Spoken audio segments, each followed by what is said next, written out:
फसल हम अच्छी पैदा कर रहे हैं, सारी उसकी दाम भी ठीक से दे रहे हैं, लेकिन अब फसल काट ली। अब काटने के बाद हम नरवाई जलाने चल पड़ेंगे। अब नरवाई जब जलाएंगे तो उससे प्रदूषण होगा। अब जब प्रदूषण होगा तो हमारी जो अंदर ऑक्सीजन जाती है, उस ऑक्सीजन से हमें भी कहीं ना कहीं हमारे फेफड़ों को, हमारे शरीर को नुकसान होगा। जब धुआं शरीर में जाता है तब तो हमारे फेफड़ों को नुकसान होता है। तो क्यों ना हम उसको एक तो छोटी कटिंग करें, और कटिंग करने के बाद में उसको रोटेवेटर से, सरकार ने भी अभी कई चीजें चलाई, जितनी संभव होगी उतनी हम काम करेंगे। लेकिन मेरा किसान भाइयों से आग्रह है कि कम से कम हमारी नरवाई में आग न लगाएं, और नरवाई में आग न लगाकर हमारे खेत को एक मजबूत और अच्छे उत्पादन के लिए उस जमीन को उत्पादक जमीन बनाने का काम करें।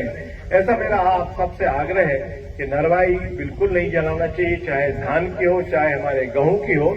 उस पर हम सब लोग मिलकर करें। सरकार प्रतिबंध करती, कभी कभी केस दर्ज कर देती है, तो फिर हमारी समस्या खड़ी होती है कि भैया वो तो लगाई वाले पल्ले वाले खेत में थी और लग गई, यहां तक तो हम क्या करो, भले ही लगाई अपन नहीं, मगर फिर भी किसान यही कहता है कि मैंने तो लगाई नहीं थी। तो मेरा हाथ जोड़ कर निवेदन है कि जिससे आपकी जमीन, आपकी खेती उर्वरक बनी रहेगी, ऊर्जावान बनी रहेगी, उसमें रहने वाले तंत्र, जीव जंतु जो रहते हैं वो उर्वरक शक्ति को बढ़ाने का काम करते हैं।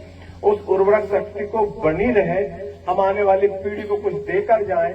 नहीं तो अभी तक तो हम कर लेंगे, 3 फसल पैदा कर ले रहे हैं, 5-10 साल बाद हम एक भी फसल पैदा नहीं कर पाएंगे, बंजर हो जाएगी हमारी जमीन, पत्थर बन जाएगी। आज भी आप अपनी खेती में, मैं कह रहा हूं, उठाकर देखिए, 1 फुट के बाद अगर खोदेंगे तो आपकी जमीन पत्थर जैसी दिखेगी।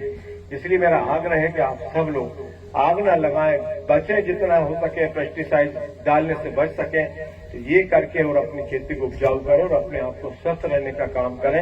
इतने निवेदन करते हुए आप सबको मेरी ओर से बधाई, शुभकामनाएं।